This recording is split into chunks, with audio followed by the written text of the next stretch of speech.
एक बार की बात है। एक छोटे से गांव में अनाया नाम की एक महिला रहती थी।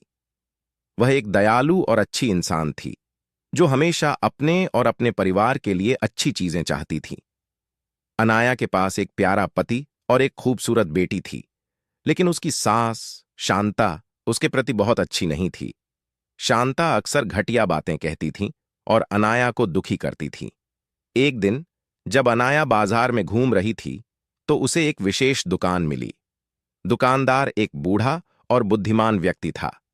अनाया ने उससे कहा कि वह खुश रहना चाहती है और चाहती है कि उसके साथ अच्छी चीजें हों, भले ही उसकी सांस निर्दयी थी। दुकानदार मुस्कुराया और उसे एक अनोखी साड़ी दिखाई। उन्होंने कहा कि यह जादुई साध्वी है और यह उसके जीवन में सौभाग्य और खुशियां लाएगा। अनाया ने जादुई साड़ी खरीदने का फैसला किया और तुरंत उसे पहन लिया।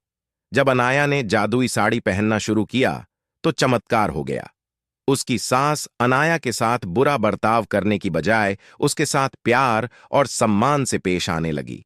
अनाया बहुत खुश थी, क्योंकि उसकी सास उसकी सबसे बड़ी समर्थक और सबसे अच्छी दोस्त बन गई थी। गांव के लोग इस बदलाव को देखकर आश्चर्यचकित रह गए। जादुई साड़ी की वजह से अनाया के परिवार में खुशियां आने लगीं।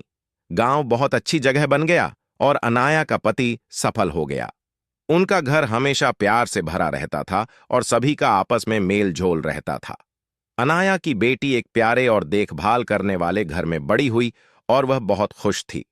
जादुई साड़ी की कहानी दूर दूर तक फैल गई और लोगों को दया और क्षमा का महत्व सिखाया। अनाया बहादुरी का प्रतीक बन गई और उसने सभी को दिखाया कि दयालु होने से बड़ा बदलाव आ सकता है, चाहे चीजें कितनी भी कठिन क्यों न लगे। और इस तरह जादुई साड़ी के साथ मिलने वाली अच्छी चीजों का आनंद लेते हुए गांव हमेशा खुशहाल रहने लगा। साड़ी ने न केवल अनाया की जिंदगी बदली, बल्कि एक महत्वपूर्ण सबक भी सिखाया कि प्यार और क्षमा मुश्किल समय में भी खुशी और चमत्कार ला सकती है। दूसरों के प्रति दयालु होने से हम उनके और हमारे जीवन में भी खुशियां ला सकते हैं। लालची राजा, long moral stories in Hindi for class 9। एक समय की बात है। एक बड़े से महल में एक राजा रहता था। वह बहुत लालची था। उसके पास बहुत सारे पैसे होने के बावजूद वह उससे संतुष्ट नहीं था।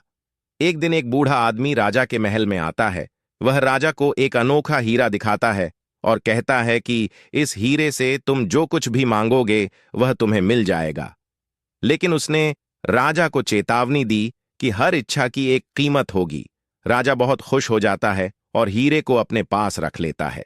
वह अपनी पहली इच्छा मांगता है कि उसे ढेर सारे सोने के सिक्के मिल जाएं। अचानक से उसका कमरा सोने के सिक्कों से भर जाता है। लेकिन राजा इतने में भी संतुष्ट नहीं होता है, उसे और सोना चाहिए होता है। वह और इच्छा मांगता है कि उसे गहने, जमीन और खजाने चाहिए। उसे वह सब भी मिल जाता है। जैसे जैसे राजा का लालच बढ़ता जा रहा था, वैसे वैसे उसके राज्य के लोगों को भुगतना पड़ रहा था। वह सब गरीब हो गए। उनकी जमीन बंजर हो गई, क्योंकि हीरे से मांगी गई इच्छाओं की कीमत उसके राज्य के लोगों को चुकाना पड़ रहा था। लोग गिद्ध गिद्धाते रहे राजा के सामने कि वह रुक जाए, लेकिन राजा ने उनकी एक न सुनी। एक रात जब राजा सो रहा था, तब उनके पिताजी सपने में आते हैं और बोलते हैं कि यह लालच उन सब चीजों को बर्बाद कर देगा जिनसे तुम प्यार करते हो। राजा की नींद खुलती है और उसे अपनी गलती का एहसास होता है। राजा ने सभी लोगों को एक साथ बुलाया और अपने आप को बदलने का वादा किया। उसने अपने धन का उपयोग लोगों की मदद करने और राज्य को बेहतर बनाने के लिए किया। राज्य फिर से सुखी और समृद्ध हो गया। उस दिन से राजा ने सीखा कि लालची होने से केवल दुख मिलता है, लेकिन दयालु होने और दूसरों की मदद करने से सभी को खुशी मिलती है। लालच दुख और विनाश ला सकता है, जबकि दया और निस्वार्थता सुख और समृद्धि लाती है।